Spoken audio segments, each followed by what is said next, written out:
like to call to order the joint session of the Lakewood City Council and the Lakewood Planning Commission on August 7th, 2017 at 7 p.m. in council chambers. Will the clerk please call the roll?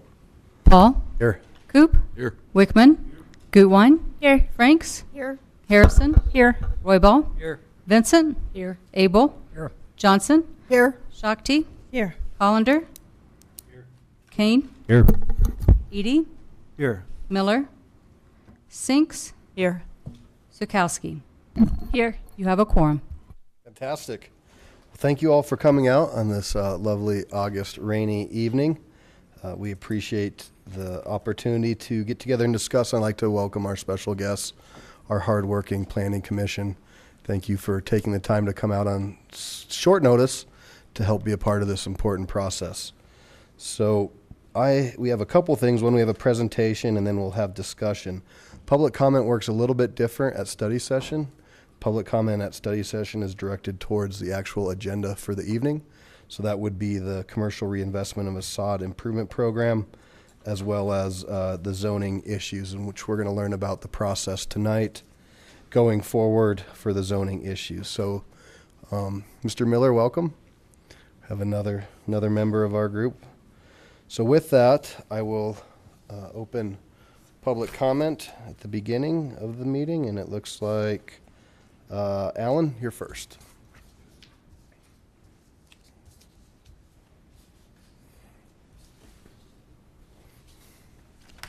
Mr. Mayor, if I may, I'm Mr. Cohn. I'm also present. You certainly are Didn't present. hear my name called. Did they skip over you? Holy moly. Let the record note. Good evening, Mayor Paul and City Council. I'm Alan Heald, and I live in Green Mountain Estates. I'm speaking tonight about the agenda item on zoning issues. The planning director under our zoning code has the duty to enforce the provisions of the zoning ordinance and the regulations contained therein, as stated in Title 17, Article 1, Section 7, Paragraph A1. With this being the case, the public expects the development plans that are submitted must meet code in order to be accepted for further review and acceptance by the director. The ordinance provides that if an applicant wants to build a project that does not fit current zoning, there is a process for this. It goes through the Board of Adjustments.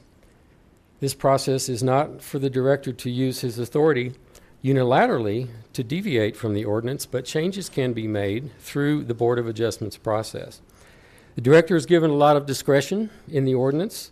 For example, he can waive the pre-planning step in reviewing the application, the assumption here being that such a waiver would streamline the process if the proposal meets code. The director has additional powers granted under Article 2, Section 1 regarding the pre-planning step. But nowhere in the ordinance is the director given the power to ignore or change the ordinance. Rather, per Article 1, Section 7, Paragraph A1, he is responsible for enforcing the ordinance.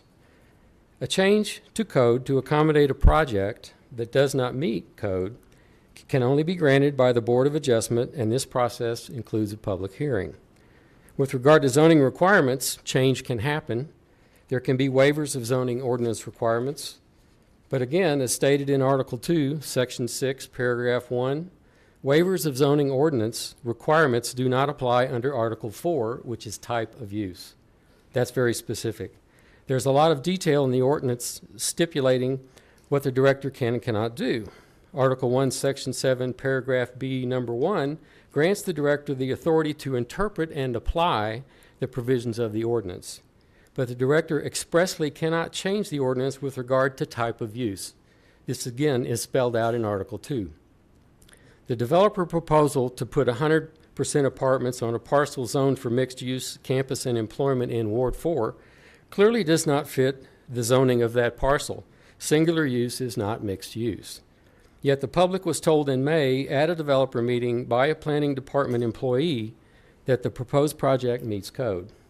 So this raises questions for me. I'm here tonight to ask that City Council strictly enforce the zoning ordinance. I ask that you not approve a project that blatantly violates code. If you like the project, you feel that it's beneficial to Lakewood, use the process which includes a public process, contained in the code to seek a variance.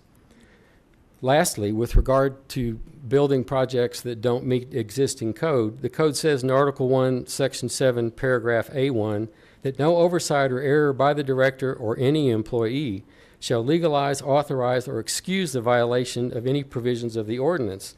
Thus, past actions by planning department, whether intentional or unintentional, to override existing MES zoning and approve a non-conforming use do not set a precedent. That's clearly spelled out. So I just ask you, please do the math. 2 wrongs never make a right. Thank you. Thank you. And I'd just like to remind the public comment tonight is pertaining to the exact things that we're talking about, the zoning process of what we're going to discuss, as well as a presentation. So something like that would be better suited for our public comment that's open to anything. But thank you. So that exhausts the list of folks that want to speak after. We'll have a comment period, or before we'll have a comment period after, and welcome you to participate then.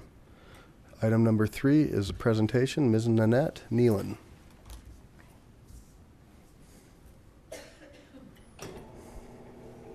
Welcome. Good evening, Good evening. Mayor and City Council. Tonight, we have a program here that I think we've touched the edges with several of you, all of you, matter of fact, and it's an outgrowth of your council planning session where we talked about what can we do for businesses. And so tonight, we want to go through the formal presentation so the public has a sense of what we're talking about. The overall summary of what we're trying to achieve, it's a business reinvestment program, and it's designed to seed investment that would leverage additional private sector dollars such that we would see improvement in the aesthetics of from the streetscape of businesses within our community. The goal is get the aesthetics, the economic activity, and the commercial viability to meaningfully improve and uplift our community. So we started out with 3 objectives. Robert and I met and said, what would that program look like? And we did some research, and we put some criteria together. What we wanted to achieve is have a program that provided dollars as seed money into the community.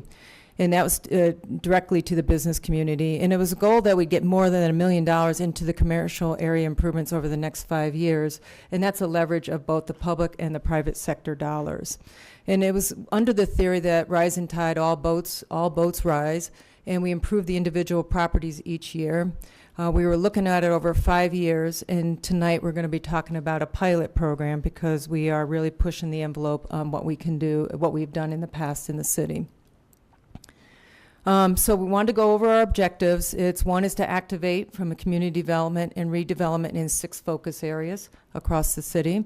The reason for that is because we wanted to get the investment and get enough investment in one area to have an impact. If we spread it across the whole city, we were concerned about really having a program that had impact and see reinvestment. We wanted to encourage that business reinvestment. If you have those businesses that are thinking about doing something with their property, this would be the tipping point to encourage them, and we would match some dollars. We wanted to raise architectural expectations. We also want to measure success in meaningful ways, dollar invested in projects that get complete, and we want to contribute to the healthy business climate that we're seeing. So with that, when we were discussing, we thought it would be good to have some visuals from other communities across the United States, and here's some examples of a community, Cary, North Carolina, where they had a business facade. And then here's what it looks like after you do some improvements. So it modernizes, it brings it to some current time. Midlothian, Virginia. It's one of the ideas that Robert will go through that are viable for our part of our program is actually improving the signage that's out on the streets. And then here's a strip center that kind of replicates a lot that we see in Lakewood. And then here's an afterthought on that one too. So it gives you a sense of what that program could look at. The funding from this program that we're, one more, St. Anthony, Minnesota. And here's the before and after pictures. So it shows you some investment, what that can look like for a community. So as we get to best practices and innovative opportunities that we put together, and Robert's going to go through the details of the program, what we wanted to make sure, this is from the Economic Development Fund. This is a fund that comes from the lodger's tax. It's 3% that will fund it. We put this into the budget for $300,000 in the 2017-2018 years. So with that, I'd ask Robert to come up, and he's going to go through the details for you to understand what we've proposed. Thank you. Mr. Smith, good evening. Good evening, Mayor and members of City Council. Robert Smith with the Lakewood Economic Development Office. And Nanette's teed this up rather well, so I'm just going to dive right in. Essentially, this is the pilot program. This is a recommended pilot program that we'd like to work with. And the first thing that we'd talk about is who'd be eligible to apply for these dollars. And the answer to that is that commercial property owners within Lakewood's 6 focused areas, and I'll talk about those focus areas in just short order along the way here. Business owners that aren't property owners also can apply for the program, but we do need to get the property owners involved with it because of the way the funding is structured. It goes into the property, so property owners have to be involved with that. All the applicants need to have an active Lakewood business license. Individual properties and multi-tenant centers may apply. Generally, we talked a little bit about the kinds of improvements, and we gave some before and after examples to sort of start to set the stage for the kind of magnitude that we're hoping to encourage through this program. In general, there are 5 kinds of projects that would qualify. They are building facade improvements, the facades of buildings, in the commercial zones in the focus areas, parking lot improvements, enhanced landscaping, exterior lighting improvements, and improved signage. Those are the basic 5. We may get some surprises, and we're happy to entertain those as well, but those are the basic 5 that would be involved. What kinds of projects are we talking about here? Well, the first kind of threshold of the project is it has to be visible from the public's right of way. In other words, the project has to have community appeal. What we're investing in as a community is uplifting the community. We're trying to do things that folks can see so that the area raises up, so that you can visually see that the commercial areas are improving. We also put in a little bit of a caveat for architectural costs and design work. Sometimes when you get involved with these programs, you get an architect and you're working with them, and the costs of actually doing the planning and whatnot eat up too much of the grant award, and you don't actually get the dollars on the building, as it were. So essentially, there's a 10% sort of a notion in there in terms of designing and architectural costs.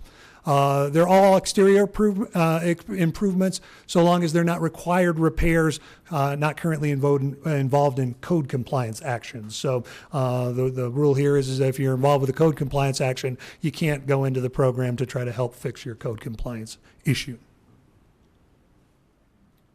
What kinds of things aren't included in this? And so I wanted to give the flip side of that coin on this list. Interior improvements. Again, you can't see those from the street, and it's not so much for the community at that point. Awnings and signs that are not integral to the structures on the site. The basic rule here is that if we invest public dollars into these programs and the owner of that building can take the stuff and move it someplace else to another community, that doesn't really pass the straight face test in terms of our involved dollars there. So we really want them to become integral to the structure. Property acquisition you can't do with these kinds of dollars, refinancing of existing debt, operational funding, fixtures, furniture, removable equipment again, and HVAC systems. So how does the program work? Well, we try to do a mix of the best practices from programs like this all around the country. We did a little studying of all those programs. That's how we managed to get some photos from outside the state. We looked at things inside the state, and we decided that we really wanted to do the best practices, but we also wanted to take the opportunity to do some innovative things as well. So we've got kind of a multi-prong approach to how we can partner with businesses. Businesses can partner with the city to make that happen. There are 3 ways. That's why there's a 3 at the bottom. Let's talk about number 1. Number 1 is a matching grants program, which is a double your money program. Lots of cities have this kind of a program. Essentially, we would match dollars up to 50% or a maximum of $10,000 in the match for projects in this that qualify under this program. So it's a $20,000 improvement. The city might pick up the $10,000 up to that 50%. If the project was bigger, $30,000 still would be the $10,000 cap, but we wouldn't make that 50% threshold. So it's really the lower of those 2. Some things the property owner would have to agree to. They'd have to agree to maintain the project for at least 5 years. They'd have to pay for the project improvements and then receive a 50% city reimbursement on paid invoices. That helps to protect the city. That helps to get the city so that we don't have dollars extended until the projects are done and done to the satisfaction of the program. Let's see here. Would manage project they would manage project improvements, and then they have to willingness to improve greater than the required minimum architectural improvements. So taking a step up, a notch up. That's what we're looking for. Some of the advantages of that is the property owner directs the projects. It's not a city project where we come in and say, hey, you need to do X. It's that we want to do X. Will you help us do it? Will you incentivize us to do it? And that's how that comes together. But they help to manage that process. And the property owner doubles the dollars with some city match in there. And the thought is that maybe about 6 of these grants in the 6 focused areas through the cycle.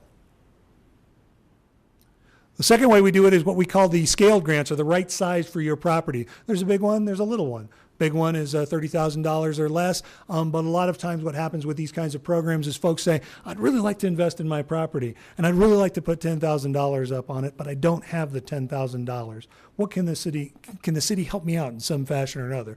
Well, we said, okay, we'll do something a little bit innovative here. For those kinds of projects, that $30,000 less, we'll might meet you on an 8 to 2 sort of a basis. So $2,000 from you, $8,000 from us gets us a $10,000 improvement. That's how the structure of that one works. There's fewer of these available. If I were applying for this program, I would put it, hey, I'd really like to be considered for this one, but if I can't, I'd do the matching one. The big one is on there as well, the $30,001 all the way up to $100,000. The scaling there is a little bit different. It's a 25 to 75% match. And again, this is the recommended program. Some advantages to that, the property owner has to work with the Economic Development Office. We'll co-manage it. Because we have more dollars involved, we want to have more involvement in making sure that it gets done and gets done right. They have an agreement to maintain the improvements for 5 years. They have a willingness to improve to greater than the required minimum architectural standards. The advantage is the property owner directs projects still in conjunction with the Economic Development Office. Larger projects per funds are available, and the total projects are advanced by the city through direct contractor payment. In other words, it's not a reimbursement method. It's now us looking at the work and making sure the work's been done, and we won't pay the invoice until the work's been done and done correctly. Then the last one is the really innovative one, and we think this is kind of a cutting edge sort of an opportunity. It's a Community Champions program. Together, everyone achieves more. I think most of you know that's an acronym for team. 100% possibility for this. If 2 to 5 property owners that are adjacent to each other get together and say, I'd like to improve all of this area all at the same time. It's $20,000 per project, per property. Would be involved with it from start to finish, would involve an architect, would get that all done. But if you can imagine 5 adjacent properties upgrading their services all at the same time, that could make a really big difference in the area. We think that probably there's only about 1 of these available each cycle on there. But the property owner commitment, they agree with adjacent property owners and they work with those folks. They create that team and get the thing done. The agreement to place a voluntary lien on the property. In other words, they place voluntary liens on their properties that are good for 5 years, that make sure that they maintain that property for 5 years. If they sell the property, the lien moves with the property, and we recover that. If for some reason the property doesn't maintain the improvement and whatnot, we've got an ability to come back and get our dollars back out of that project. If they do everything right for that 5 years, then the lien comes off and it's more like a forgivable loan. It's still a grant, but it's more like a forgivable loan in that sense. And the advantage is the property owner, again, they're the ones who come in and they decide what that's going to be. Larger amounts are available. Total project costs are advanced by the city through the payment of the direct contractor invoices, and the program funds are made as the project improvements are done with those simultaneous properties. And again, we think probably there's only 1 of these available somewhere along the way, so we hope those folks will get in the door with great project ideas. Just to go through the zones real quickly on here, here's the map of the city. You can see where the stars are. The stars are the suggested 6 focus areas, and again, the focus areas are designed because we have limited dollars and we want to make as big an impact on commercial areas as possible. I'll just run through those maps real quick. It's the Wadsworth and Mississippi. We call them reinvestment zones, or the RZs, and as you can see, that's right in there. on Mississippi and Wadsworth. It's the area over at 20th and Kipling to the east of Kipling, adjacent to that 20th Avenue street. Sheridan, Mississippi Reinvestment Zone. West Colfax Investment Zone over on the west side, urban to Nelson, right along Colfax. West Alameda Reinvestment Zone. You'll notice we didn't put a street name behind it because Alameda actually turns from Avenue to Parkway right along that curve. So we're just going to call it Alameda all along that curve, and you can see those nodes of commercial areas that would be in that process or in that focus area. One more at Garrison and Jewell. And then if I can have Ms. Nealon join me back up here, we can talk a little bit about next steps. You bet. So thank you. Our next steps is just to introduce this to you, get some feedback from you. We've put the money in the 2017 and 18 budget, and absent of anything, we're ready to start taking it to the next level and formalize the program, start working on agreements, looking at promoting this to the businesses within those project areas, and come back to you in a year and let you know what success we have. We're not sure if all the businesses will take advantage of the opportunity, but we'll heavily promote it and see how it goes. So with that, we're here, both Robert and I, for any questions that you may have. Thank you very much. Thank you for the presentation and all your hard work. And a little bit of background on this. Robert and I had the opportunity to sit down with all of the council members and talk about areas in each individual ward that was of interest to them. So that you saw these were all picked by the ward folks. And then just to clarify, the money from this would be coming from the lodger's tax, which is economic development only fund, right? That can go to these sort of things. So it's exciting. I look forward to seeing where it goes, and hopefully we can get some good interest. A few questions. Miss Shakti. Thank you. I particularly loved the before and after pictures. I think it could be a great program. So in terms of, I think we've had these conversations and I maybe didn't notice or ask at the time, but in terms of the edge of the area, so I think the areas that are picked are totally the right areas, but it looked to me like the Sheridan and Mississippi, it was like the south side of Mississippi, but not the north side. So just like where the boundary of that commercial area is exactly. So to make sure I understand, you would like to see the boundary extended a bit? Well, Or you're partly if it's like, if there are businesses right next to them, on the same intersection, it might seem strange, like why do they get to do it and I don't get to do it if we're on the same intersection? All right, that's Robert, can you help out with that and look at that boundary on the? You already got to pick yours, Shakti. You don't get to pick two. I'm just gonna expand it till I got my whole ward. There are two of the maps that involve Mississippi. One is at Wadsworth. I want to make sure we're talking about the one at Mississippi and Sheridan. Yes. Correct. Yeah, the idea behind these was to involve commercial areas that made some sense in there, and they're a little bit fuzzy on the boundaries. And so the thought was that down that south side there was the one that made the most sense for the pilot program. Certainly, we Just because there were businesses there that needed more work, or The idea is that we needed a focus area to figure out where we could focus the energies. And so somewhat we tried to get as many adjacent commercial properties as possible. We picked that boundary on Mississippi. It's not necessarily a magic boundary, but it's one where we thought in this area we think we can focus on those entities. Again, this is just kind of a recommendation, but we could certainly take into account doing a slightly different area. So I don't know how it messes up the progression here if I say, what about the north side?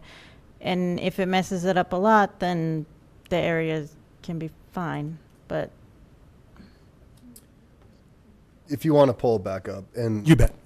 I'll put my name on this project area because I think this is the area that I wanted to see us focus on for myself.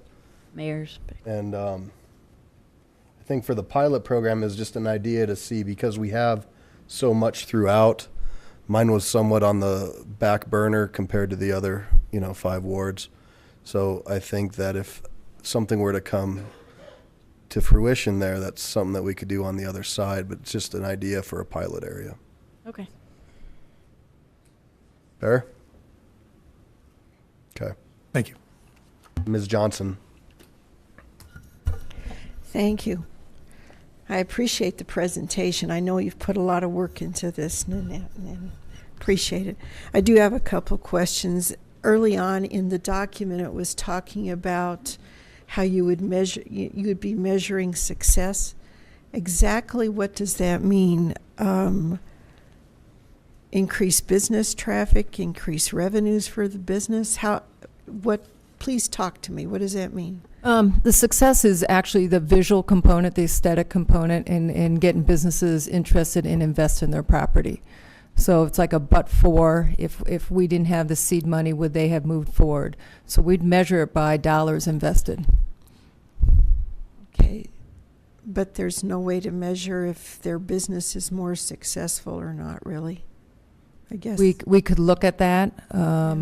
It'd be probably a measurement of sales or something like that. And that's the purpose of a pilot program too, is all these measurements we're going to try to achieve and look at, and then say, does this look like success for us as a city?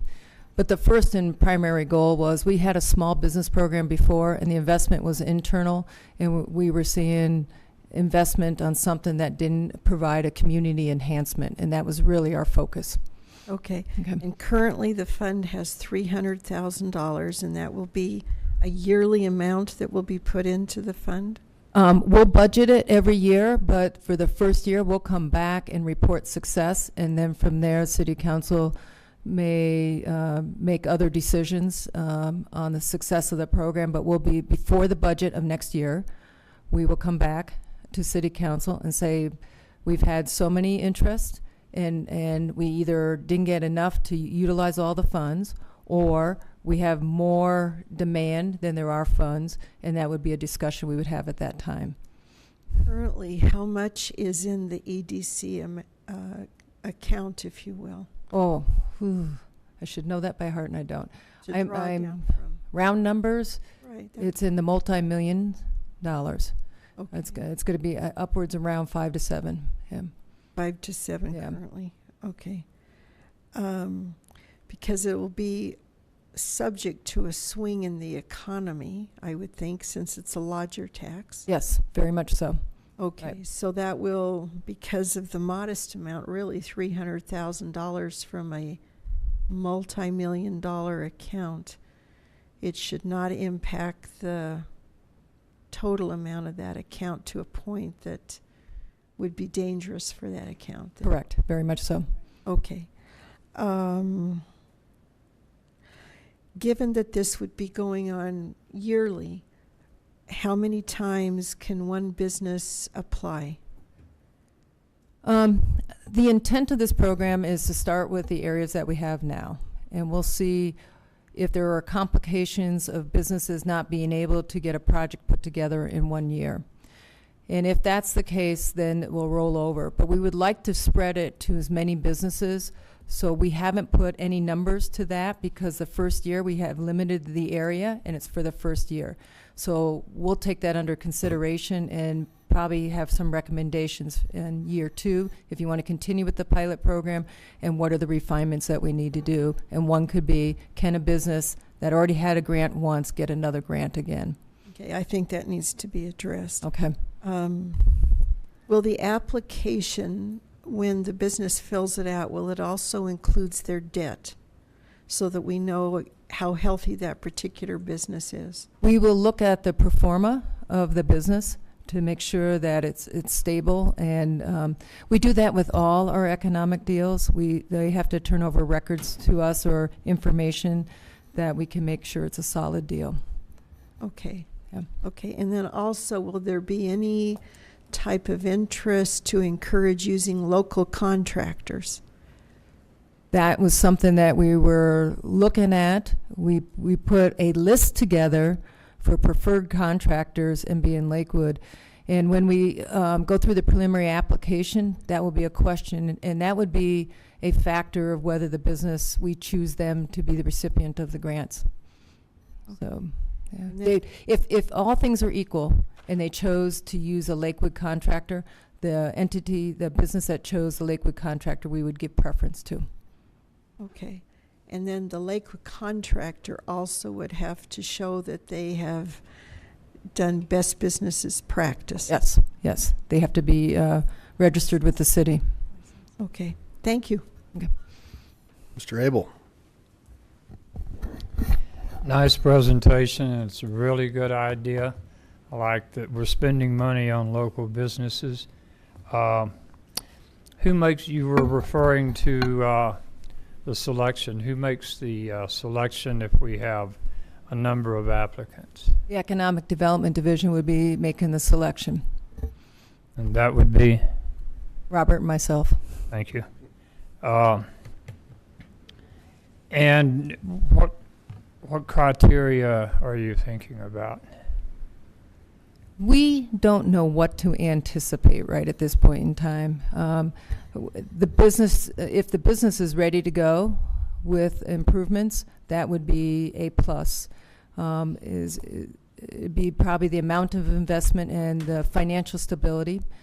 Are they meeting? They have to meet city codes, and that's something sometimes that some businesses have a difference of opinion on. So we would like to take the easier, cleaner projects first, and then facilitate for projects that have more complexity to them and continue to work with them. We'd like to get some early wins with this program. So some projects need more lipstick than others, and you would decide by that measure. Yeah, I think that's a fair statement. Okay, thank you. And again, good job. Mr. Roybal. Thank you, Mayor. Great presentation, Annette. I'm really excited about this. Just a couple questions for you. On the businesses in the front of the right-of-way, would that include, like, for example, bus stops? Something like, for example, we have a few of them that have the bus stops and they have shelters. Would this be a possibility for that, or would it be conducive for this project? It wouldn't be our main focus. We have another program for the bus benches and the bus shelters where we work with contractors to select that area. And I know we have one quarter that you've expressed concerns about. If it's an opportunity, we would look at it, but it's in our public right-of-way, so we might look at an alternative to enhance that with some additional ED funds if needed be on that. But our primary focus is to get to the main vertical structure that's on the site, or the parking lot, or the signage. So, and that leads me to the next question, like along the Sheridan corridor, we see that whole area has seen a lot of love, but you can see it's deteriorating as far as the sidewalks, the walkways and stuff like that, and the signage is about 15, 20 years old. So this would be something that would enhance for that signage to help the business owner to advertise their business. Correct. Okay. Correct. And it has to meet our signage code. So Right. that's all. Well, that to be determined. Okay. And this particular project is for businesses only. Correct. Correct. Okay. Correct. That's all the questions I have. Thank you. Ms. Harrison? Yes, excellent idea. I really like this. This is a wonderful way for small business to feel the love from the city, and I like this a lot.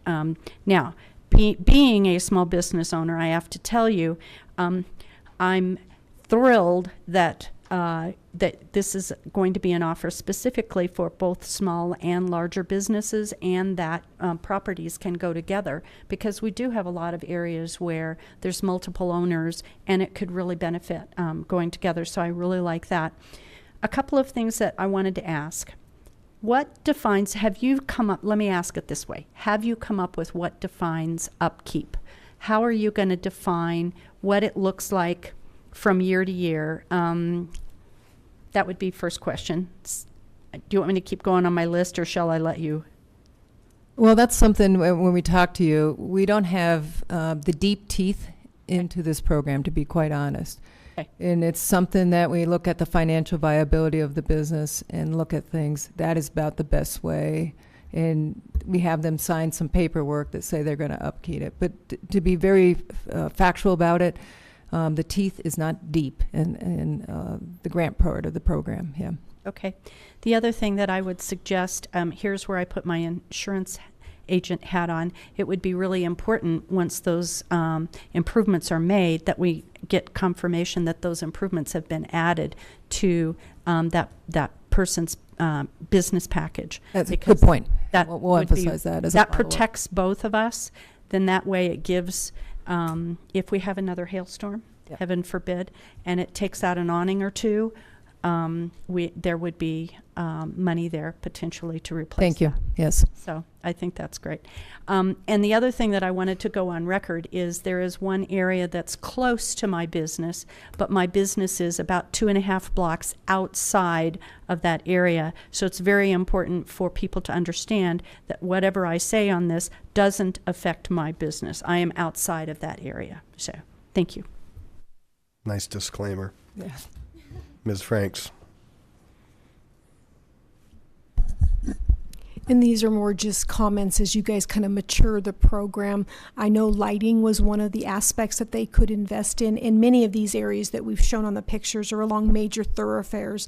But I would like us to consider that we kind of establish maybe some guidelines or best practices around, energy efficiency lighting, downward lighting, kind of protecting the night sky, some of those types of things, especially as some of our other areas that we might incorporate in future years are kind of more neighborhood type specific areas that we might want to offer improvements. So I just wanted to kind of note that. And then wanted to also just bring up the point that Councilor Wickman and we had talked about, that maybe over time looking at that lodging tax and seeing if that's at the right place, feeding that particular fund, and seeing where we compare to other cities and that type of thing, but more as a broader kind of discussion outside of the discussion of this pilot. Thank you. Thank you. Ms. Gutwein. Thank you. So I mostly have just comments too, and I hear a lot about citizens wanting to see our older shopping centers revitalized. So I'm just really excited and impressed with the program that you came up. I think this is a great way to leverage public and private dollars and really uplift our community, like you said. And I know we have a lot of shopping centers like this in Ward 5 that are representative of those pictures that you showed, so which I regularly shop at and love, but it's exciting to imagine what they could look like with some of this investment. Let's see. Oh, I just wanted to touch on why we thought of that area. It's right along our major bike path in Ward 5, and also close to a lot of walkable amenities like the Kendrick Lake Park and the Carmody Park. So we're hoping to kind of see a really walkable area come from this investment, because even if you can walk somewhere, it doesn't make it walkable, and these kinds of amenities really make that a pleasant place for the whole community to enjoy. So on that note, I was wondering if, similar to what Councilor Franks was saying, if we can encourage, if there's going to be landscaping or improvements to the parking lots, if they can be encouraged to be walk friendly or bike friendly, that kind of thing. Absolutely, we can do that. So, yeah. Great. Awesome job. Thank you very much for the hard work. Mr. Wickman. Let me clarify the definition of local businesses. obviously a Lakewood owner. What about an owner that is out of town, or what is, if it's a local franchisee of a national company? What's the definition of local in this case? Locals are doing business within the city. It does not, where the ownership, if the ownership is not an owner from Lakewood, it does not preclude them from taking advantage of this program, because we have a lot of outside owners, property owners, and some business owners, but they're investing in our community, and we want them to continue to invest in our community, and that's the perspective that we came with this program. Great. All right. Well, that exhausts the questions up here. Looks like your ask is to go forward. And I just want to piggyback on Miss Johnson. She had mentioned something about the budget. So this will be discretionary. And if there are times that it needs to be pulled back or put on hold or done away with, that'll be something that each council will have an opportunity to do during the budget. Yeah. Correct, and I think we would, if we run into any issues, we would be back to city council to say, here's what we anticipated, and here's where the program, we're seeing a different type of demand coming up, and we would come back with it to you. And that's the purpose of why we're calling it a pilot program. Great. Well, again, I'm excited, and I know sometimes for small business owners, the red tape dealing with the government can be challenging. So I hope this will be a nice opportunity to really enhance our small businesses. So go forth. Thank you. All right. Next up is item 4, discussion zoning issues. Mr. Mayor, I believe this is the reason we are here. I just wanted to point out that Commissioner Dale Miller has joined us. Thank you, sir. Welcome, Dale. And while he's setting up, Mr. Hollander, why don't you share with us the different wards you're from? I'm planning commissioner at large, but I'm from Ward 3. And I'm the commissioner from Ward 3. Planning commissioner for Ward 4. I am at large, but also from Ward 1. Ward 1 as well. And I'm from Ward 5. Great. Thank you.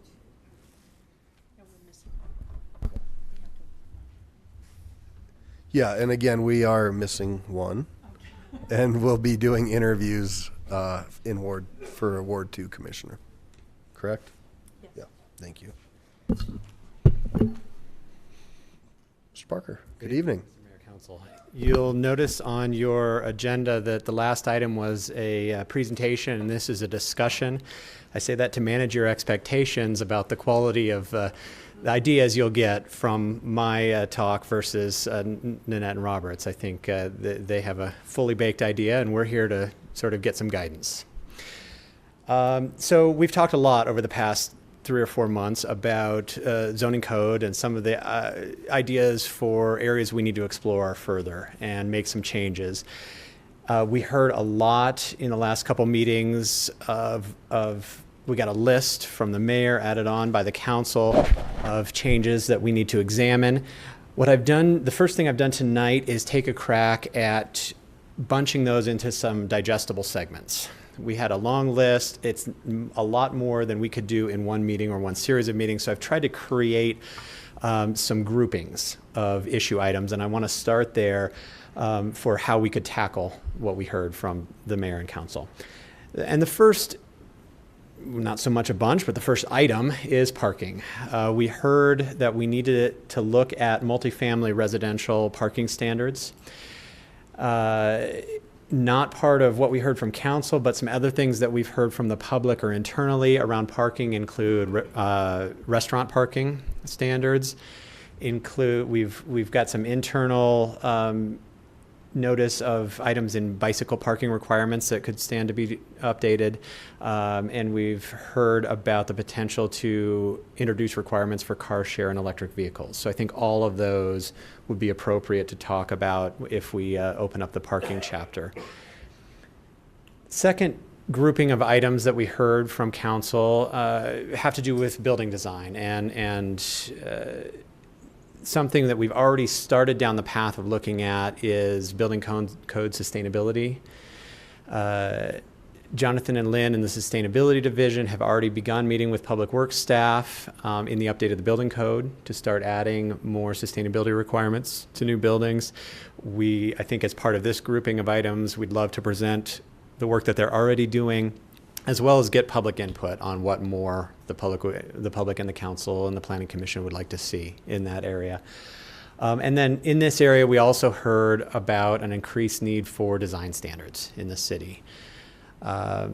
We are looking at that in terms of maybe creating some area-specific design guidelines. So potentially some design guidelines specific to Colfax Avenue, having a unique character, a unique aesthetic appeal to Colfax Avenue, and a unique history, that we could create some design standards that are specific to that corridor, and then move on from there to other areas of this city that need specific design standards. And then another area that we'd talk about in this group is how to apply those design standards and enforce them. And a common way, and generally the most successful way that that's done, is by creating an unappointed design review committee that reviews projects above a certain size in the geographic areas where design standards are in place. The third grouping of items that we looked at would have to do with mixed-use zoning. We heard loud and clear that we need to have a citywide discussion about what mixed-use zoning is and what we mean by it. And included in that specifically are how we define it in the zoning code and how we describe the mixed-use zoning districts in the zoning code. So whether we change those descriptions or change what our assumptions of mixed use are, that's a discussion that we've heard that we need to initiate. The fourth area that we're suggesting, a bundle of issues we were suggesting, are a bunch of issues that we heard on the mayor and council's list that have to do with site planning and the layout of new development sites. And this includes height transitions. So right now we have height transitions in mixed use zones, where a mixed use zone borders a residential zone. We have a 75-foot height transition area. So we could certainly look at making changes to that. We could also look at adding new height transition requirements in our code. An example of this would be an issue we've talked about with the council in the past, a height transition for detached ADUs or things like that. Second, we heard about street setbacks and taking a look at what our code requires and or allows for buildings in terms of how close or far they need to be from the street. And we can certainly have a discussion about what our code says now and where problems might arise from that or concerns might arise from that.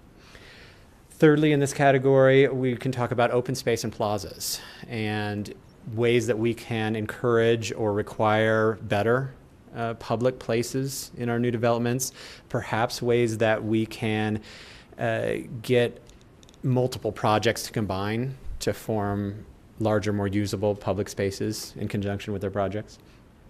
Fourthly, we've heard talk about the need to look at sidewalk and streetscape requirements. So when we require new sidewalks and street trees, the standards for those and how those requirements work. And then finally, community amenity spaces. So projects of a certain size, maybe having requirements or incentives for them to provide spaces for community meetings, for police substations, for other community amenities. The final grouping of items then that we heard about have to do with residential development and residential housing. We heard that council would like us to look at residential use caps in certain zones, so we can certainly initiate that discussion. And also we heard the desire for strategies to improve the diversity of housing stock across the city. And by that we mean not only affordable, but multifamily and townhouses, so use types and use affordability, and making sure we're not clustering all of one type and one affordability in one part of the town, and make sure we're providing diverse housing across our city in an even manner. So as a discussion point, those are the suggestions that we're proposing for putting these into digestible chunks to talk about and to send through a planning commission and city council process. And then the second item for discussion tonight is how we go about that process. And here we're definitely looking for your guidance on what the role of the Planning Commission should be. Fortunately, they're here. They can weigh in as well on their role. What that public input process should be, whether it needs to be something similar to what we've done with past zoning updates, or whether we can do some different new or expanded process. And then clearly the standard Planning Commission review and City Council approval of whatever we do. So, as I warned you, not a lot of substance in terms of where to go from here, but the beginnings hopefully of a discussion, and interested in your guidance and the Planning Commission's guidance on how we proceed. Great. Thank you, Mr. Parker.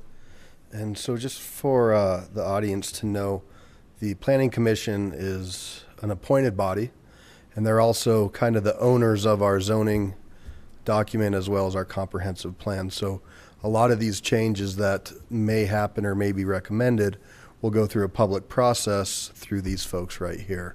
And so I'm going to actually turn it over to the chairman, Henry Hollander, and the Planning Commission to begin the conversation.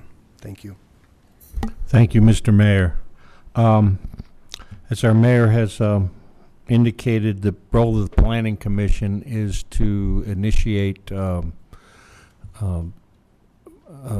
comprehensive plan updates and also zoning issues. We went through an exhaustive process in the past several years, first to update the zoning ordinance, and then to update the comprehensive plan. And these were both multi-year processes, and I think in both cases we came up with a very good product. We did not come up with a perfect product. There's certainly things that I would have liked to seen more of in these documents, but I don't get to make all the rules as all of us as individuals don't. It needs to be a cooperative effort. That being said, there are holes in the documents that have been developed, and we've seen things presented to Planning Commission, as I'm sure you have seen on City Council, that show some of these holes, and we need to address those. And I believe the place to start is with the Planning Commission, and we need to come up with a public outreach program. And traditionally you have open houses, so we should have some open houses. But I think we also ought to look at other ways to reach out to the public through use of the internet. There's all kinds of possibilities out there.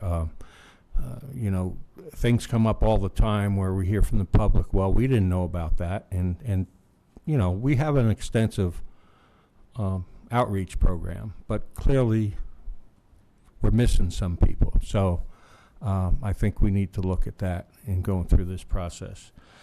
We have this public outreach process, and then from that will come a recommendation, and we'll go through our formal public hearing process at Planning Commission, and then you all do that, the same thing with City Council. So that's the way I see this moving forward. I don't know if anybody else on the Planning Commission, and hopefully you agree, but if you don't, that's your prerogative. But we will look at all these things, and one thing I haven't heard, but I hear everything that comes before us is transportation. I think transportation is in here, but I for one, in this process, is going to make sure it gets addressed. It's difficult because we're not a new community. We have to live with what we have, but there are positive improvements that can be made to improve transportation as part of the development. So I don't know if anyone else has anything to say. I have plenty to say, but not. Okay. Yeah, I think there's a lot to say. I mean, we could get into all these items, but I mean, these are complex issues. And, you know, they can't be solved in you know, a few weeks.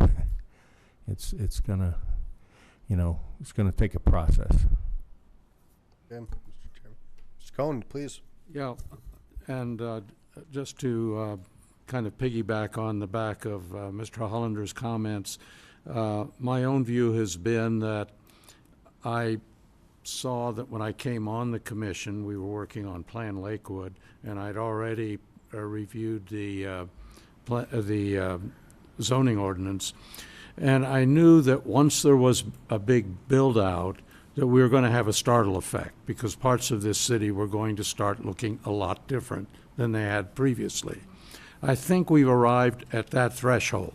I don't think it's big, but it's enough for people to notice, and it is causing a startle. And that means that people may want to take ownership of the zoning ordinance a different way. On the other hand, I'd like to build on what we've got already, rather than do a radical rewrite at this point. I think there are some things we need to look at. Mixed use, I sort of instinctively knew would eventually venture in the area of controversy. There are two other things too. We've got to have some humility about things we might not be able to control. One of them is obviously the enclave in the city that's represented by Green Gables. I think that development is startling a lot of people, and the city has only very limited control over the development that's taking place there. Also, I wouldn't like to see us get too far ahead of the data. I believe we have a housing survey underway. I think we ought to see if that gives us any additional instruction in terms or insights.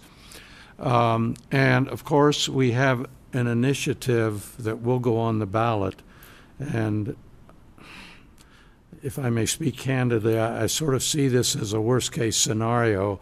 If it were ever to become an actual ordinance, which it could, we, the Planning Commission, would have some new roles, and it would be structured differently than the way we're structured now. I won't go into a lot of detail because that still isn't certified. Anyway, that summarizes my views. Thank you, sir. Mr. Eady. Yeah, I'd like to add build on some of the ideas that Henry and Johan brought forward. The startling effect is coming after the tail end of the 8 years of stagnation in Lakewood, 8 years of no growth whatsoever. And here we are today, all of a sudden, we've got a comp plan in front of us and we're building out. And he's exactly right about Green Gables being in the middle of Lakewood. It's not part of the city of Lakewood. The other thing is I find when I go to meetings, nobody knows really what the Planning Commission's roles are. When they come to the meeting, they complain more often than you see it as well at council. We didn't hear about this. What's going on? We're outraged. And it's our fault, maybe. I would like to offer that each of the ward planning commissioners attend the ward meetings and speak in the public forum and with a PowerPoint or whatever, a show and tell of what the planning commission's role is. We don't have an axe to grind. We serve the best interests of the community. We don't get paid. We get paid a little bit. Enough to pay my milk bill every month or pay for the gas to get down to city council. And but we are citizens of the community, and we really hopefully are doing the right thing for the city and have everybody's best interests at heart and not just a few people. Thank you. Okay. Well, I think very well said, and I don't want to cut anybody off or Mr. Chairman off, so what I'm hearing from this body is that you'd like to take a more active role and lead a public conversation. We do have already something scheduled, and that has to do with some residential parking that we had scheduled for next week right off the bat. So we were going to take that opportunity to do some education with that and kind of get caught up on what does 0.75 mean, how does that work. But I think that we can still continue with that, and then again, you'd be a part of that going forward if this body chooses to proceed in that type of manner. So I have some council questions or comments, and I will start with Ms. Harrison. Thank you very much. I'm excited about seeing these changes. Those of you who also were part of the original comprehensive plan and the zoning ordinance change process took a full 3.5 years of meetings every single month of that group of people. And there was about, I think about 40 or 50 people that started out. It worked out to be a kind of a core group of about 25 or 30. But they went 3.5 years before that zoning ordinance was rewritten. So it wasn't like it snuck up on anyone. Those meetings were out there a long time, and anyone could have been part of that. The comprehensive plan was a little less. It was about 2 years, as I remember. Someone can correct me if I'm wrong, but same idea, still very open and positive. The problem is we usually don't see the issues until it affects us, and then suddenly we want to get involved. And I think that's maybe what's more of happening when people say it kind of sneaks up on them, because if your city's running beautifully, it's not a big deal to attend a meeting. You trust those people that are there. So a couple of things that I wanted to add.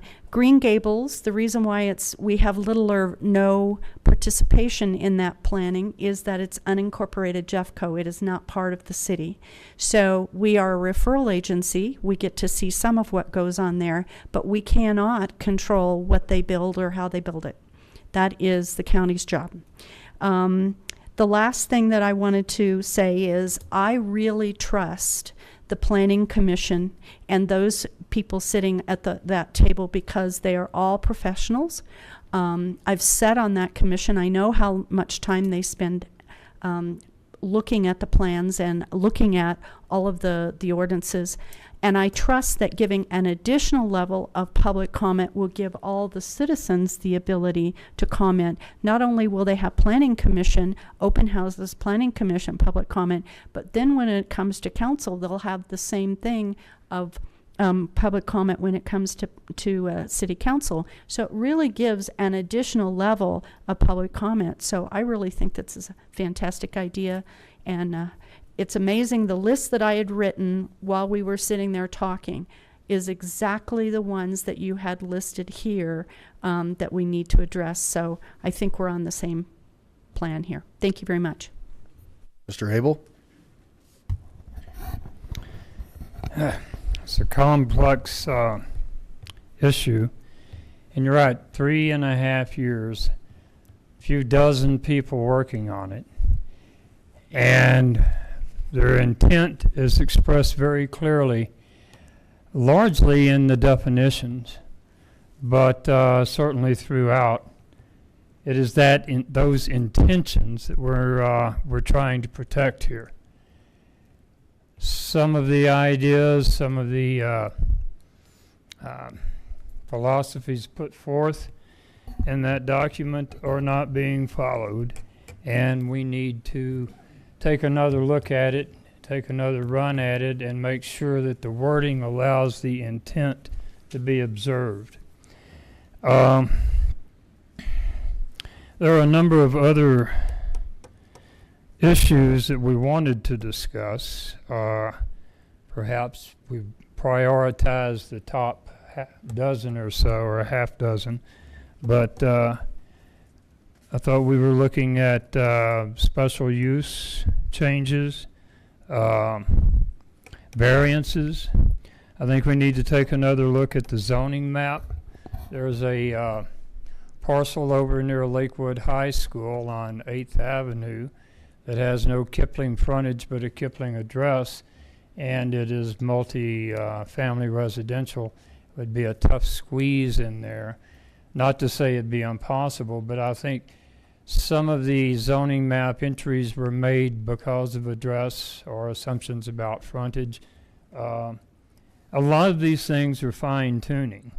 So when we address them, how we address them, but I think this is going to be an ongoing process for some time. Our planning director mentioned attached ADUs. I believe we were talking about he mentioned detached ADUs. We've also been talking about attached and ADUs over garages and how we're going to handle them. The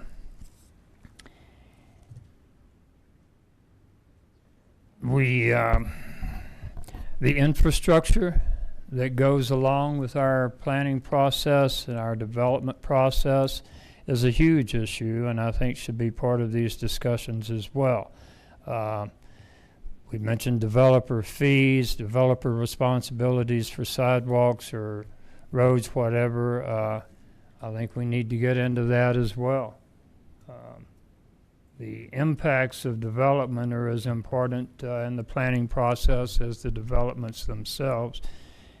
We no longer, I believe, have traffic studies that are required for these projects because we really don't know the end use through the menu process.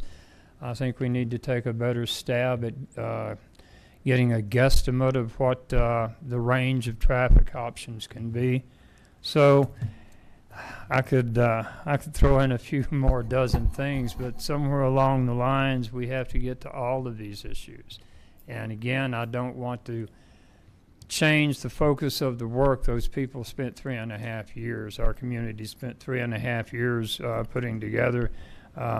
There's a vision there. There's the 2040 plan. We need to make all of these things work because those people took a lot of time, spent a lot of effort to come up with these ideas, and the Planning Commission was part of that. So I think we need to preserve their hard work and make sure their intent is what we enact and enforce. Ms. Franks? Thanks, Mayor Paul. Really to build off of what other folks have been saying, I do agree that, you don't want to just tear something down and start over. I think where I want to kind of maybe lay some foundation or throw out some ideas on, it was a very long and protracted process. And as I was campaigning, folks would say, well, things that I brought up, maybe I don't know what happened to them. They didn't make it into the document and that type of thing. So what I would like to suggest going forward into this maybe expanded public process as we look to redo this is to kind of bring some project management best practices to this, where we start to develop traceability matrices, where every idea that comes forth gets put into a matrix. It gets traced to either maybe a particular person or a particular neighborhood. Then when we have conflicting asks, we then have a way to trace and say, well, we had two things that were in conflict. What was that process to resolve that conflict? Which one was selected? We don't ever lose sight of the one that was originally asked for, but there's always a way to trace back. So when somebody says, well, I asked for this, we can then follow it all the way back and say, well, it went through 6 revisions, there were 6 things in conflict, and here's how we came to that. Otherwise, what happens is people start to feel disenfranchised. Their idea made it onto the cutting room floor. They don't know how or why. And so I just think we've got to bring some really deep best practices to that.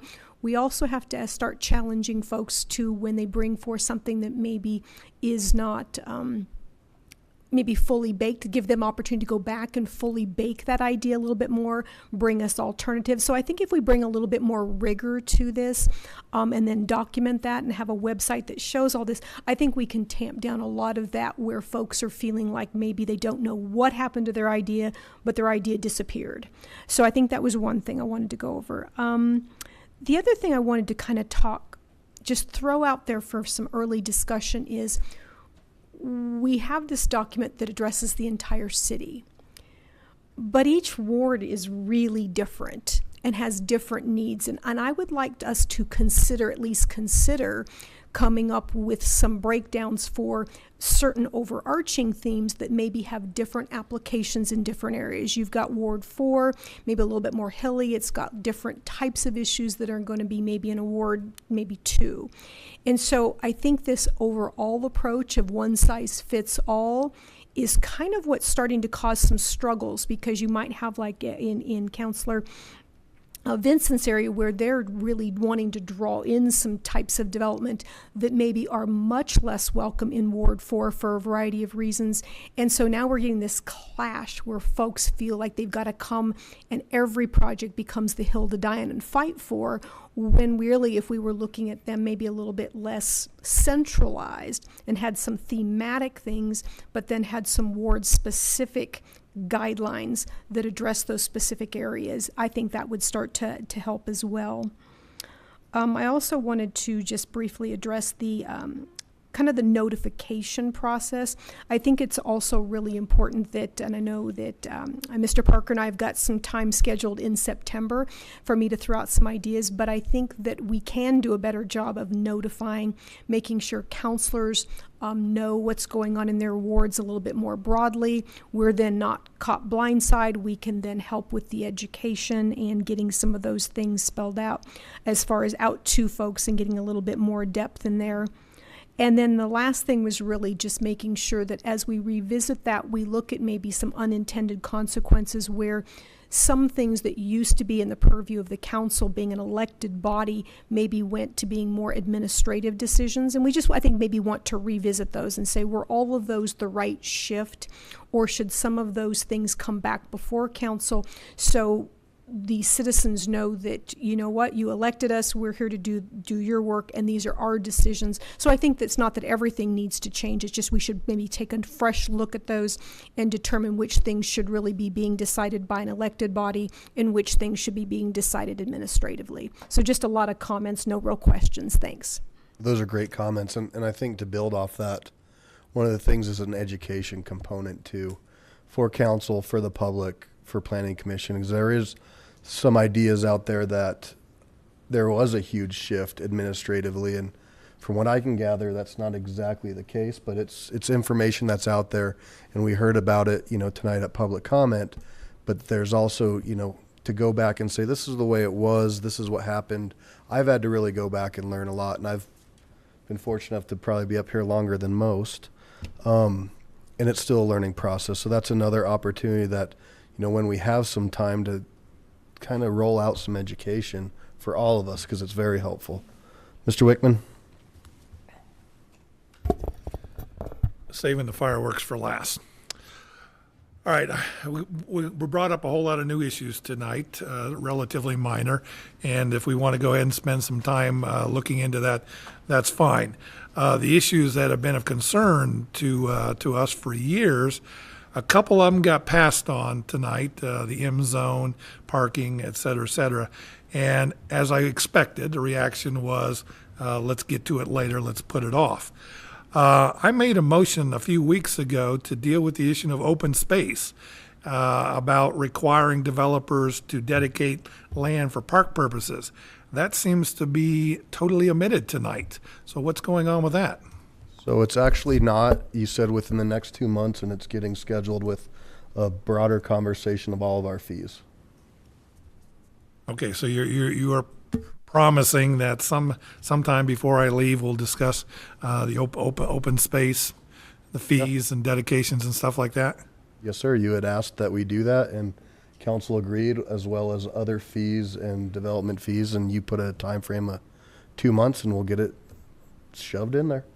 All right. Well, anyway, I'm certainly not surprised tonight that we'll get out of here before 9 o'clock, because basically what we've said is we'll put it off for another day, and I do not acquiesce with that. I think we have time to discuss some of these issues, but I can certainly read the handwriting on the wall that we're not going to do anything in my term, and that sadly is probably the end of that.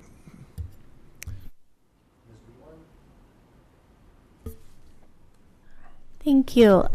Just wanted to start with a question. If someone could tell anyone who's watching just a little bit more about the Planning Commission, where they get their authority, if this is a City of Lakewood thing or a state thing, just so that people watching have some background. I'm not sure if that's you, Travis, or who. Happy to take a crack at it. Okay. I can be corrected, certainly. The state does have enabling legislation to create planning commissions. They also use the term zoning commission, but they're generally combined. So our planning commissions do both zoning and planning recommendation. And then our city's charter also has a planning commission section where it sets out the purpose and the activities of this body as well as the makeup. Great. Thank you. I think it's important to have a context for kind of why we have a planning commission and that it's not just our city, but it is in the city charter, just so that everyone knows. And also it was great, I think, to have this joint meeting. There's a lot of great perspectives at the table, and it's just great to have you there, so thank you. I especially liked your comments about having humility about some of the things that we don't have control over, and I think another one to add to that list is the just the economic boom that we've been seeing over the last few years and how that's contributing to this kind of startling effect. I support this process, and I think it's important when we're making I've seen sitting up here at this table that whether we're making what seems like a relatively small decision and then to larger decisions, it's really important to have everybody's voice that is going to be impacted at the table. Because if they're not there, then, we're not necessarily able to think of all the different ways that it might impact a given population. And I think that what happened with the parking at Lakewood High School is a great example of this, where we heard from residents a particular concern and we responded, but the schools and the students weren't represented in all of those conversations, and it had impacts on those communities that then they came, then we heard from them, and now they're in the middle of a process with all of them at the table. So I'd rather just start out that way. I think that's the right thing to do so that we can be really thoughtful, get expert opinion, make sure everyone is there. So I think this is the best way to make a good policy for our city. Also, I think the education component is going to be really important, and I too am hearing a lot about the administrative shift, and I think it would be helpful for people to understand what a council and city manager form of government is and why we have that, and that we're not a strong mayor council like they have in Denver. Not to say that you're not a strong mayor, Adam, but right with me. But there's a lot of reasons to have a city manager and council form of government that really helps prevent corruption, and taking politics out of some of these development decisions that actually can really protect our community. So I think that would be a really beneficial thing. And last thing I want to say, two things is so this was our kind of initial, I think the word you used was like chunks maybe. And then we do have some of these other chunks like the developer fees, which is something I'm really interested in too. And I'm just hoping that if we're going to start a large public process, that I feel like we should just have all of those chunks set in the schedule. So I'm not sure if there's a plan there with that. Sure, Mr. Cohn. Just want to insert that we do have what is known as a zoning commission. It is a separate planning commission that we have together with the town of Morrison that covers the intergovernmental agreement area of Rooney Valley. So thank you. Just so we don't lose sight of that completely. Yes, but I think the I think the state code says that, talks about a zoning commission and a planning commission, and it indicates if there is no zoning commission, then that falls within the purview of the planning commission. Awesome. Thank you. And to build off that, Ms. Gutwein, I think you heard from Mr. Abel as well. I mean, everybody, there's ongoing things, and this could be a nice way to create a new process that's going to really do that outreach and continue to maybe focus on these things as we go forward and go down that road. But that'll be up to council. Ms. Johnson? Oh, I just had one final thing. Sorry, this is the last thing. Is just that when we do our outreach, I think some people don't know what a zoning document is or what the comprehensive plan is and how this impacts them. And so I think it would be great if when we do our outreach, we can maybe highlight, here's why you should care about this document and why you might want to get involved. Because, yeah, I think people just don't honestly know until it's a building going in right next to their house. Certainly. Okay, that is all. Thank you. Ms. Johnson? Thank you, Mr. Mayor. Well, obviously, I'm thrilled that we are actually going to start addressing some zoning issues. I would also like to suggest that we need some humility, that the rewritten zoning ordinance, or the zoning ordinance currently, needs to be addressed urgently. Yes, we have had a startle effect, and unfortunately, once things go up, they're up. And they have caused some real angst in some neighborhoods, and for people that are living next door to some of these things. I guess I'm going to have to show my ignorance. When the zoning ordinance was rewritten, I know the Planning Commission was involved, there was a committee involved, but City Council has the final vote on things. And then after that, it was my understanding that the Planning Commission basically carried out the policy that we voted on. Now, perhaps I've got that wrong, but that was kind of the way that I thought that this process worked. I would like to see us have a little better feedback loop, or just the humility to say when things are that you're addressing and that the planning department is addressing, and that you can see that there's a problem, that this is really not a good fit, and there's a few things that I can mention, that we start to address these things sooner rather than later. And it's okay to say, look at folks, we want council to really understand the way that this is playing itself out in real time, in real people's lives, in real neighborhoods. And this is something that you need to be aware of. And if you feel like you want to address it, that's good, but you need to be aware. I want to see us have a feedback loop that is meaningful and comfortable. And I am thrilled that we are going to start addressing some of this stuff. Thank you. Thank you. Ms. Vincent? A question, and I think what I've heard too, we can take these as chunks, am I correct? And then have a feedback loop back to us. So when do you have any idea when you can start chunking? Yeah.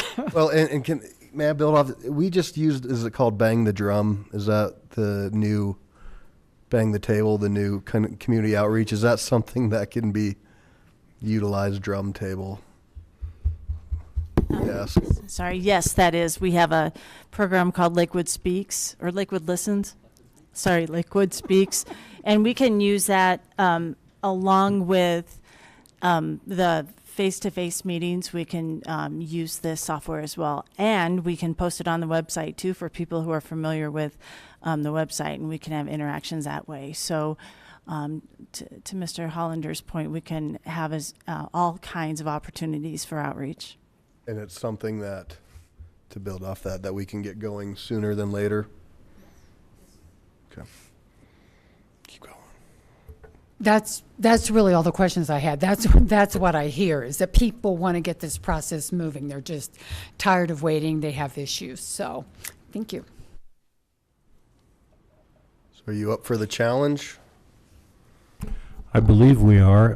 I mean, I talked about maybe starting with a study session very soon to just get the ball rolling, and I guess we need to kind of coordinate with what the planning director had in mind. But that's what I envision. Is let's schedule a study session where the planning commission can look in detail and maybe make some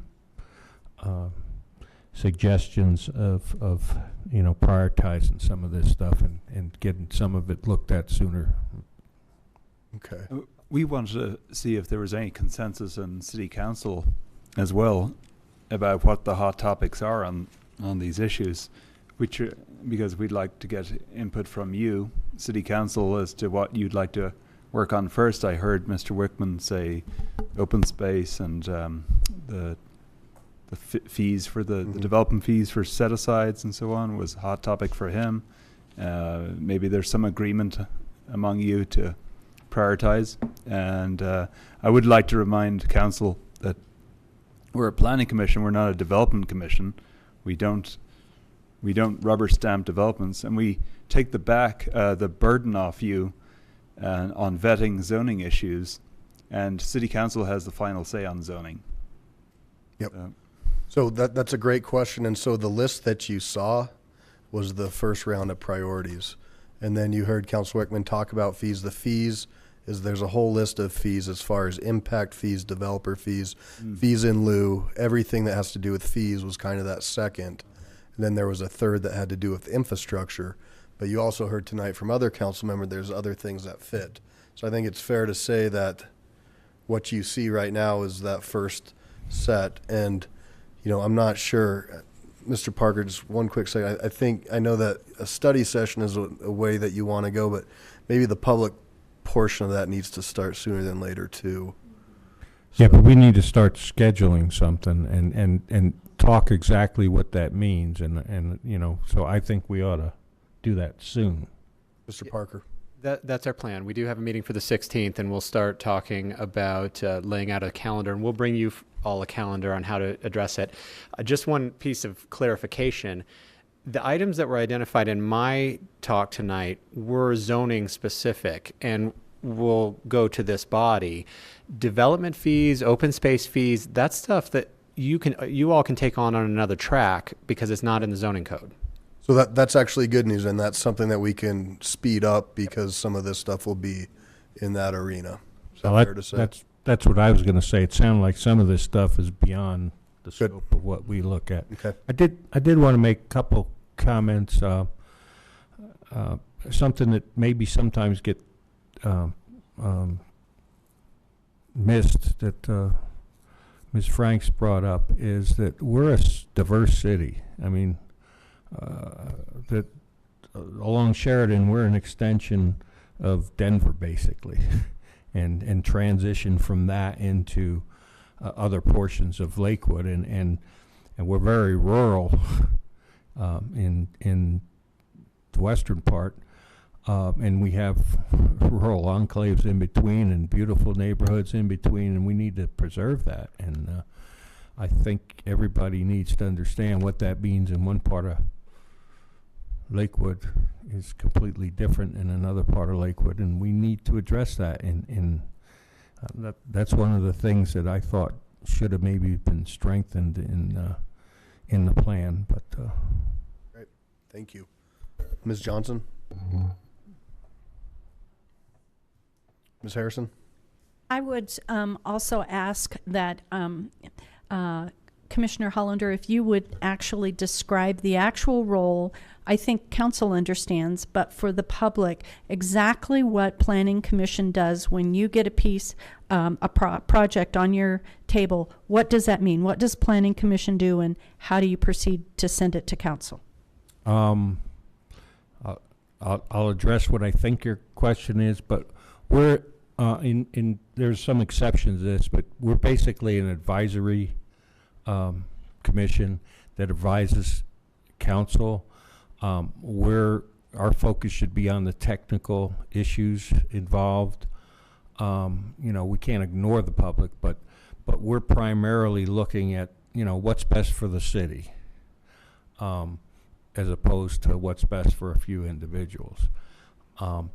And try and make the best decision based on our joint experiences and perspectives, and come up with a recommendation to you all. And then you take that and you've got to factor in, I mean, you're elected by the citizens. You got to factor in what they're saying to you, more so than we do. And I think if the process goes as it should, we come up with the best decisions. Okay.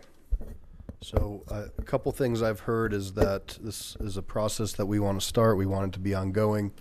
We're going to encourage you folks to go to ward meetings, or you'd really like to go to ward meetings. So thank you for that. We offered that. Yeah, that'll be fantastic. I think that's important as well. And then to start to begin the outreach process, things like that. And we'll have a report back to council with what that's going to look like, time frame, and get the public rolling. And then that'll also allow us to start to look at some of these other issues like fees, probably sooner than later, Mr. Wickman. So you'll probably have plenty of time before your term's up to discuss these sort of things. So is that a fair consensus from council? All right. Well, thank you all very much for that opportunity to have this dialogue. I really appreciate, gosh, we've gotten here in a challenging way. It hasn't been easy, and it hasn't been smooth, and it hasn't been fast. And that's added to the frustration of the community. And you have a very diverse group of folks up here who think, have different ideas. And like you heard a little bit earlier, what's going on in Ward 2 may be completely different than what Ward 5 wants to see. And so really trying to do that and not take blanket approaches is something that I've learned up here. That's really important to do, and to try to understand what's important to the different communities. So I look forward to this, and I wish that we would have been able to do this a few months sooner, but we're here and we're going to do it. And I have great faith in all of you, and thank you for your time and commitment. And in some ways you've kind of gone fallow for a while, right? There hasn't been a lot. And so it's important to have your expertise, and you bring a lot of different pieces to that. And I'm just going to call out Mr. Cohn because he was on our charter commission. So I think when he talks about how this city's changed quite a bit, I think you've definitely seen it in many different ways. So, Ms. Johnson.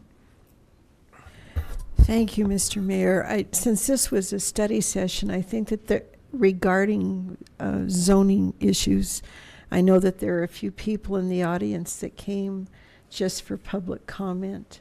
Yeah, we're not done. Okay, yeah. Perfect. Ms. Gutwein? Just want to thank Mr. Parker for the great presentation and all the work that has gone into this. I think, the great discussion.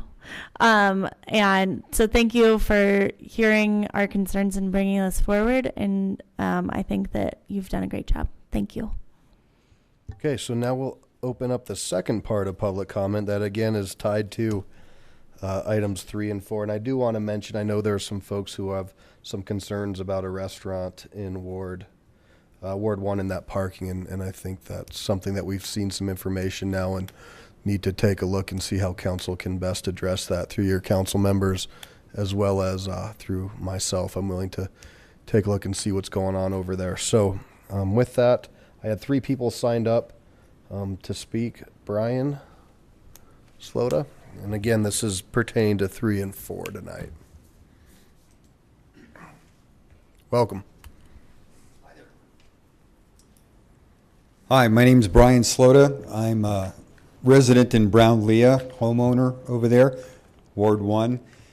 And why I'm here before you tonight is just basically as a homeowner in that area. Just to spell it out for you if you don't know where we're at. If you know where Moose Hill Canteen is off of Colfax and was that American Legion on the other side, 17th and Sims. We saw a a new home put up in our neighborhood, which kind of startled everybody because it was 3 stories high in a neighborhood that, well, my father-in-law actually built the first house on that Brown-Leah development in 1959. So my whole point is, we're a little startled about how things are coming about, how things are changing in the neighborhood, and it's a concern. I hear things about mixed use, other types of things. Well, I'm just telling you, as a citizen, as a taxpayer, and as a homeowner in that area, we are very concerned about any future developments. I'm glad we came tonight because I wasn't realized the zoning commission or council were going to be here. So I'm giving you my 2 cents as a homeowner. Of course, I got to talk about property taxes. We got to worry about the value of our property too. So what goes in there is of great concern to us too. So now we have an avenue. We're going to be listening more, but I want you to hear from us. We are very concerned about that. I think the one way to put just a real quick bullet point on it is we are a suburban area and not an urban area. We love how Lakewood's coming along. It's great and everything, how Colfax has changed in the years. I personally have lived in that house for 23 years. My wife grew up in it. But we would still like to be a suburban community and not part of the urban community. If that gives you any guidance about how some of us feel in that neighborhood, I think I did my job. Thanks. That's great. Thank you. And I think to that point in that address, when we looked at setbacks and design standards unique to different areas, hopefully that will be an opportunity to address some of that. And, I think we have an opportunity to be on the beginning end of that, looking at our neighbor to the east to see some of the stuff that they've had. And you're not the only neighborhood that's had that. Morse Park had another instance where a house was built. So something that I think is opportune time to look at and try to get ahead of. Diane, did you want to add to that?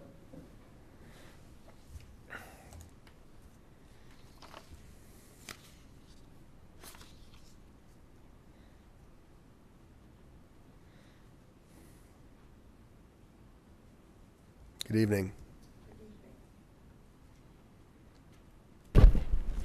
My name's Diane Sainer. I've been a Lakewood resident for many, many years, and I've seen a lot of changes. I'm not opposed to change. I am opposed to change that doesn't make things better. My concern, as well as Brian's, is the 3.5-story house that was built across the street from me.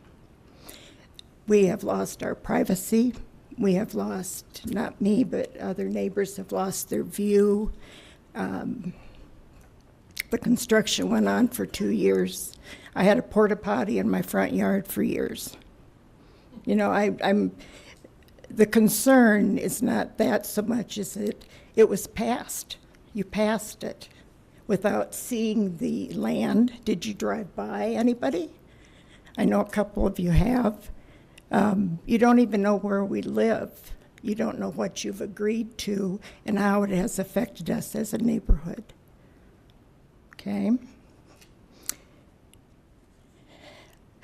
They've got that house up for sale for $1 million, a little over $1 million. I spent $300,000 on my house, as well as most of the neighborhood.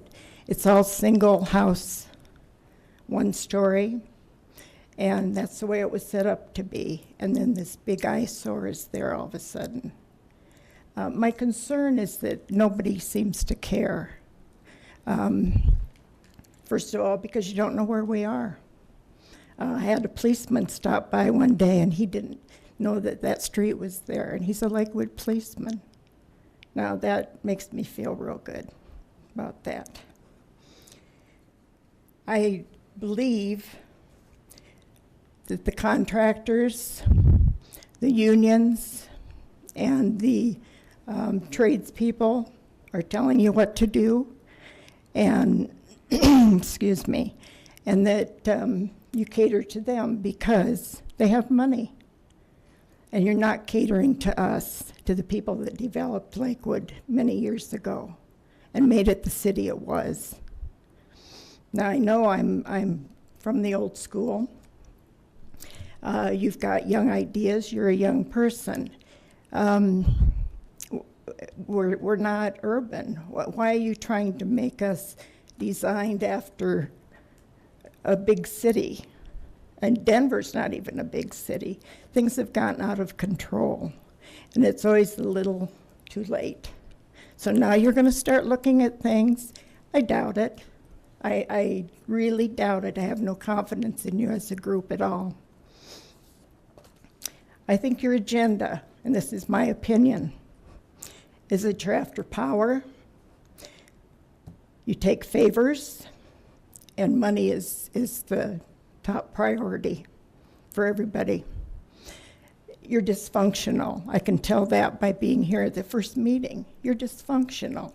It's all kindness and big words, but you don't do anything.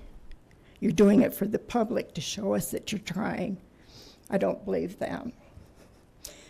I don't like hearing the words process. Process means nothing. I don't live long enough to get through all your processes. So thank you for listening to me. Thank you. Thanks for coming out. So next I have Michelle, and again, I want to really keep this focused on items 3 and 4 for the evening. Thank you.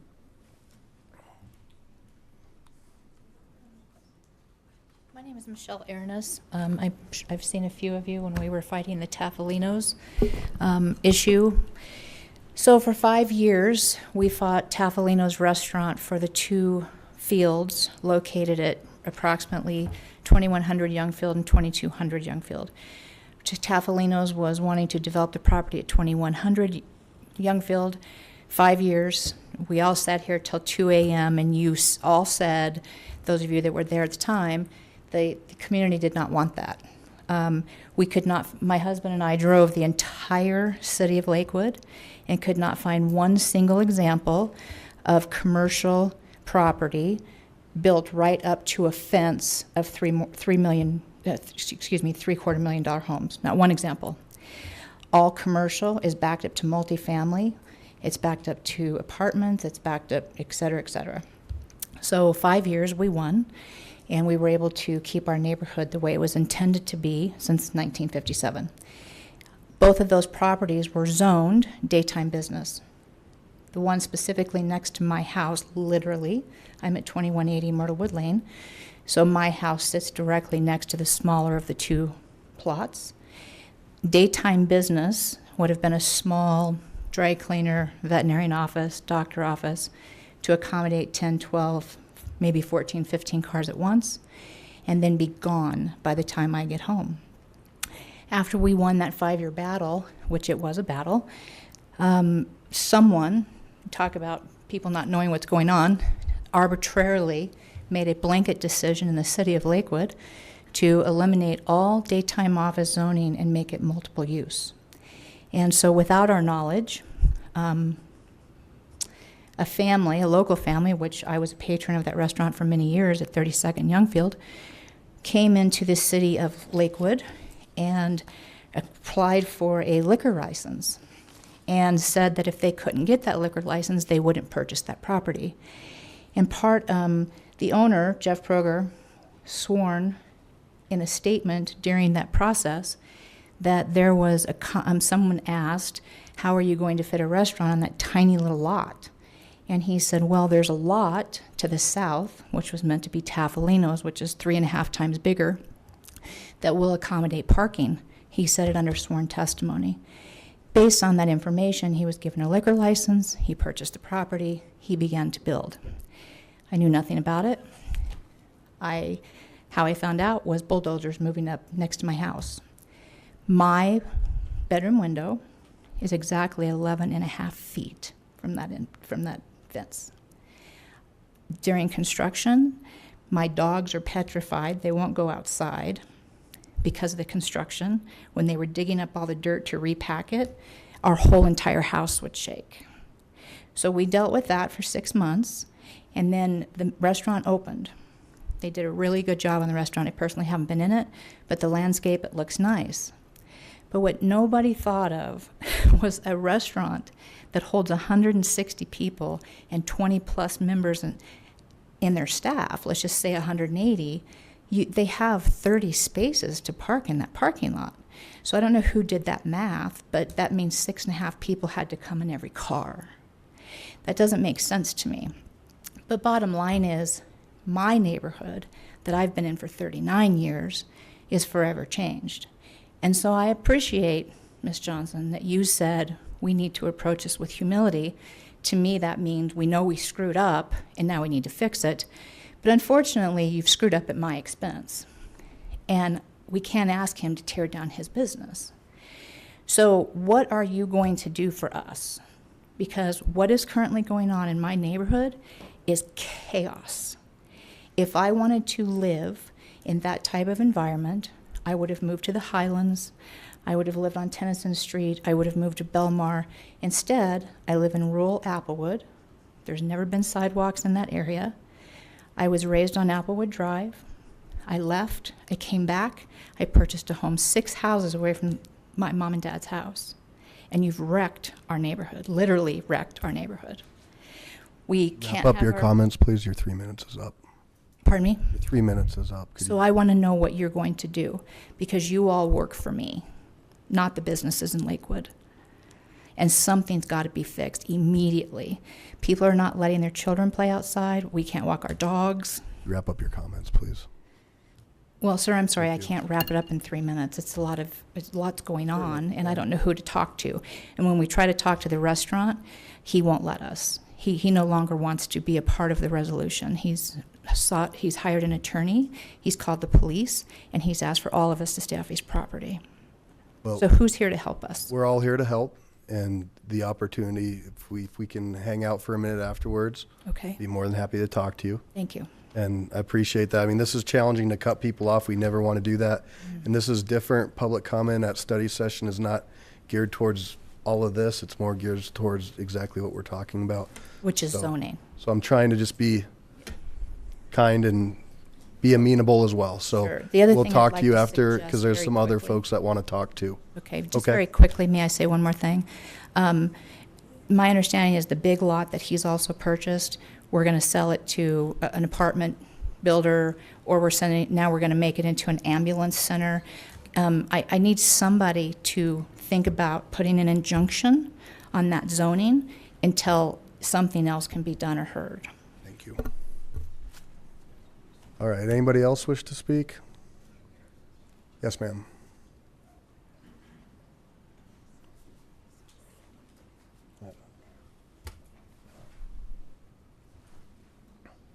Good evening. If you give us your name and address, that'd be great. Janet Slota, 11815 West 17th Avenue. Thank you, Mayor. Thank you, Commission. Thank you, everyone, for allowing us to be here.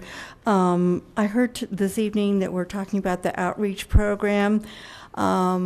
Just an FYI, I was just informed yesterday of this meeting through my neighbor. So I went diligently into your website to find the agenda for today. It took me over an hour to find the agenda. When you're doing the website, please, please make it more friendly, user-friendly. We don't know where things are. You've heard this over and over. So please put that on your agenda to fix your agenda. Great. Thank you. Randy?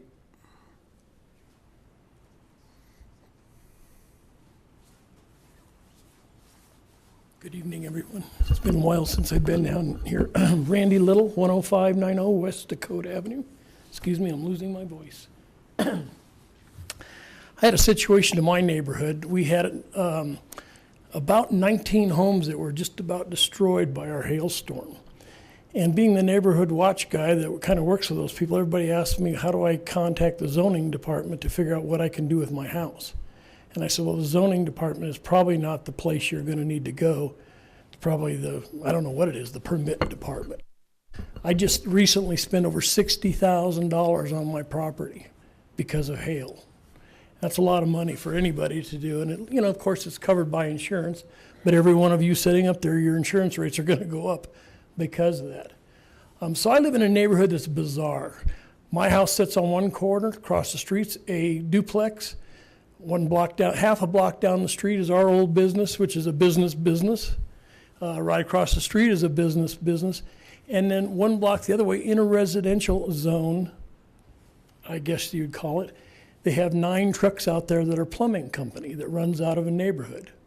We call the zoning department or the city of Lakewood, and we really get no response to that. They did finally come out and give a couple of warnings to these people that you don't run a business in the middle of a neighborhood. So I'm just kind of concerned about that. I think we need a little bit more response time. Now I have to give you a compliment and then I'll leave you alone. The compliment is I've never seen a faster response for building permits that I have from the city of Lakewood. They finished one day, the next day they're out there and signed off on the permit. I had to have 3 different permits. Hail damage, my sewer line went out the same week. I mean, I had it all. Both cars were totaled, and so I just want to compliment you on the fees and the fast speed of your planning department. Thank you. Thank you, sir. All right, anybody else? All right, I'll close public comment. Thank you. And Michelle, I see that our planning director got your information, so if you don't want to hang out, we'll make sure that we get in touch with you and get in touch with the restaurant as well. Okay, great. All right, so next up is reports. A couple quick things. Cops That Cook is coming up on August 18th from 7 a.m. to 10 a.m. at the Clements Community Center. If you've never been to that event, it's a lot of fun, and it's for a good cause. And it's a pretty decent breakfast. The cops do a pretty nice job. I'd also like to thank everybody, all the neighborhoods and our police department that took place or participated in National Night Out. I think there were 45-ish different parties, so that was really cool. And I know our police always enjoy that, having the opportunity to get out and about in the community. So, Ms. Harrison? I would say that the National Night Out that was held in my area was absolutely fantastic. And I don't know if it was a sign of the times or the people that we had there, but we ended up with 6 different police agents showing up at my house, different times I might add, and they didn't have to draw their guns. So it was an okay meeting. So thank you very much. Mr. Roybal? No report. Mr. Coop? Mr. Wickman? Yeah, I'd like to make a couple observations. And being a pseudo-politician, I appreciate the politically correct terms that are thrown around, and I like the new one today. Describing the cultural shock from what the heck's going on with our overdevelopment, we're calling it the startle factor. I thought that was kind of cute. I think probably the more correct term would be shock and awe, but startle, shock and awe, whatever. I wanted to talk about the timing of this whole discussion. People are asking me today, how long was this meeting going to go tonight? And of course, as always, I have to say I really don't know. If we were truly going to be discussing things, as we said we were, it's some detail, we were going to be, past midnight. But on the other hand, I kind of knew standard practice is to put it off and we could be out before 9. Of course, it turned out to be the latter. But I would like to make an observation. I think it was somewhat disingenuous a few weeks back. A number of us knew that this was going to happen, that it would just be put off. And in our frustration, we tried to bring things to a head with a discussion on a moratorium. And we were told at that time, back on July 17th, that, we were going to be discussing mixed-use districts, and we were going to be discussing all these things. And because you did this moratorium, now we can't discuss these things. Well, we knew that was silly, but it was like, okay, we couldn't discuss it on July 17th, so now here we are in August. Now we can discuss it, and of course we can't discuss it. We got to keep putting it off. But like I said, I thought that that whole escapade was somewhat disingenuous. Thank you. Ms. Gutwein? Thank you to everyone for coming to our Ward 5 meeting. We had a great turnout, and we talked about National Night Out and then our Neighborhood Watch program and how to get it started up in your neighborhood. And so we had a lot of our Neighborhood Watch captains come out, and we're really trying to encourage this program to continue on in Ward 5 because we had safety concern in one of our neighborhoods, and we've seen this program be very, very successful. So thank you very much to everyone who participates in this program and gives their time. Franks? Just a couple meeting notices. Wanted to make sure folks were aware that there's a neighborhood meeting regarding the proposed rezoning, annexation, and initial zoning application for the Rooney Valley, and that's coming up tomorrow night. It is at the Red Rocks Baptist Church from 6 to 7:30 p.m. So I wanted to let folks know about that. And also this coming Saturday is our Ward 4 meeting. That's 9:30 to 11 at Green Mountain Presbyterian Church. And that's kind of more of an open forum to come about any topic that is of interest to you. So look forward to seeing you at those meetings. Ms. Vincent? One comment to some of the people that have been out here. I know that at times maybe we don't understand what you believe we don't understand what you've gone through, and maybe we don't listen. But indeed, we've had many changes in our ward, and I personally have had a porta potty outside my front door for 2.5 years. And I welcome any suggestions about how to get the word out. I live very close, just as an example, I live very close to light rail. It had been talked about for 12 years. There were many, many meetings. And as soon as the first track went up, when they were taking it up, the phone rang off the hook because I was a member of Two Creeks going, what's happening on the rail station? So please, I mean, if you think of any way that we can communicate better, please let me know. Design guidelines are one of the things we absolutely have to work with. We've had the issue in Morris Park where there was a huge house that went up. And they're not going to have multifamily housing right there, but they do need to keep the character of the neighborhood. So I think we're open for any suggestions.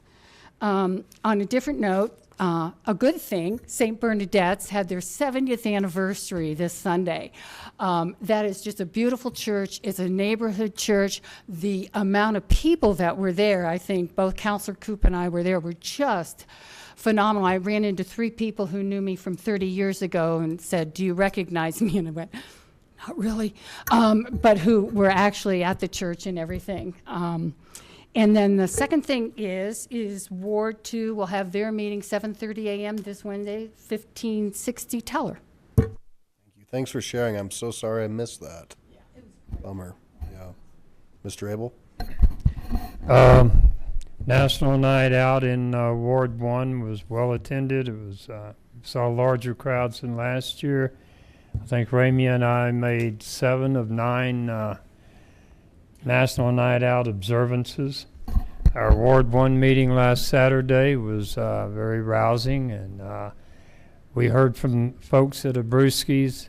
Believe me, if it's 11.5 feet from your fence, I understand.